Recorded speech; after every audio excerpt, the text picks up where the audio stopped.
into my jeepney. I've named it Mahal, after the record and everything. This whole entire project is called Mahal.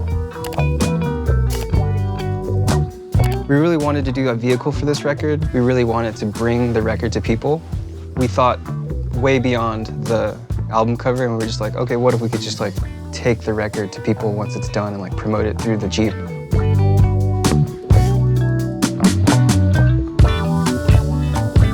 I feel like this project is perfect for the Bay Area. Part of being in the Bay is just like music is everywhere, car culture is big, ghost riding the whip, donuts, Filipino culture even is really, it's all coming together at this vehicle. We did our first pop-up with the DJ set in the DJ booth back in December, and a friend of ours was able to hook up like a solar powered generator to the roof, and we were able to just be free-floating, DJing in the middle of nowhere. It was a good test run to see how exactly this is gonna work when we do drive up to record stores and coffee shops and just play the record for people. That was pretty fun. It really started with getting the Jeep running. Mike and Paolo from TNT, they really came in as like our kuyas, our older brothers, to really show us how to approach this and like how we can band together, really. They actually pointed us to Mark, who helped us restore it.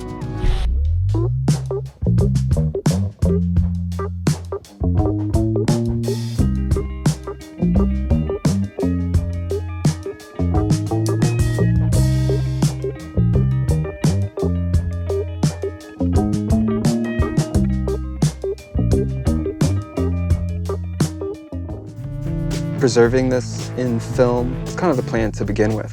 Capturing it before it doesn't work or something, or before, you know, it rusts away. Harry is an awesome creative mind. We're able to co-art direct and collaborate. Each project just continues to get bigger and a little bit more adventurous. We just kind of tried to challenge ourselves and push ourselves to like go somewhere we haven't gone before. You know, as a collaborator, Harry is very sure of what he's envisioning.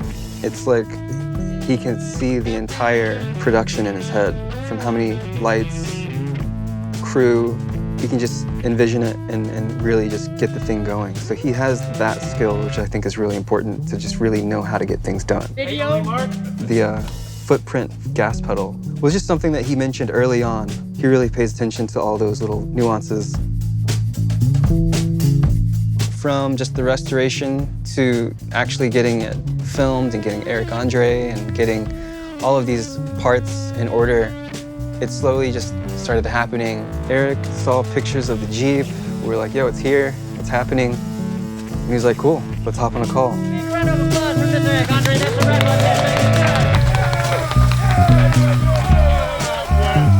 one. It really was kind of just amazing to see him show up on set. He really just brought his A game.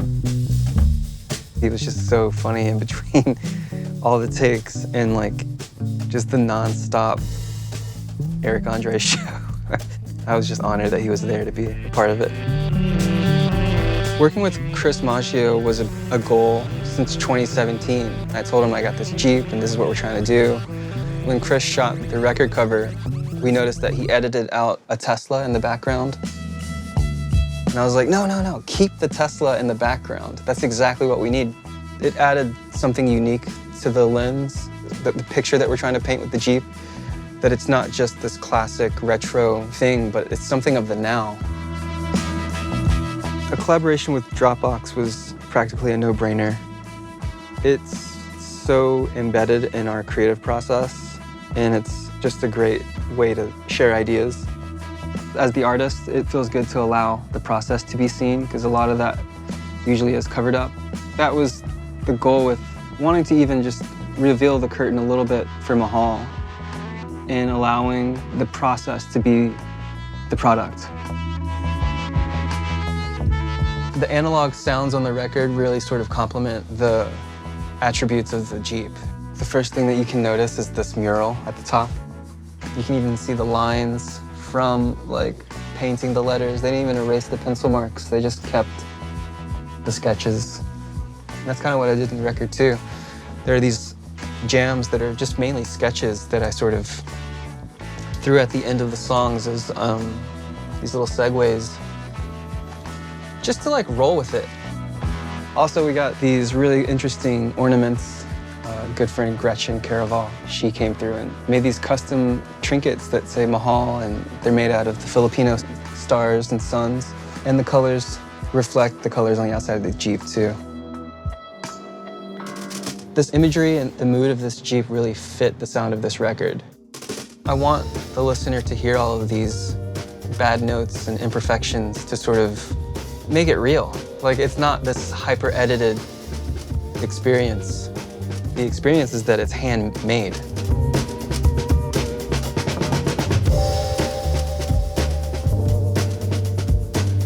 Doesn't matter if your local community is a big city or a small town. Like, who is it that you're gonna run into at this restaurant or coffee shop? Who is it you're gonna run into at a show or a party? It's not really possible without the help of like a strong community, people that really understand the vision and the importance of a project like this. Those connections that you make really do matter. I think Dropbox knew that what we're doing, not just with Toro, but with company and the studio and the amount of artists that we're involved with, I think they just see the importance in that. It's not really just me. It's very obvious that it's like, I can't even drive stick. I'm just spearheading the project to really preserve this for the culture, for Filipino culture, and to like, again, for the Bay Area to really feel represented in a fun, unique way. Something fresh that a lot of people aren't used to seeing.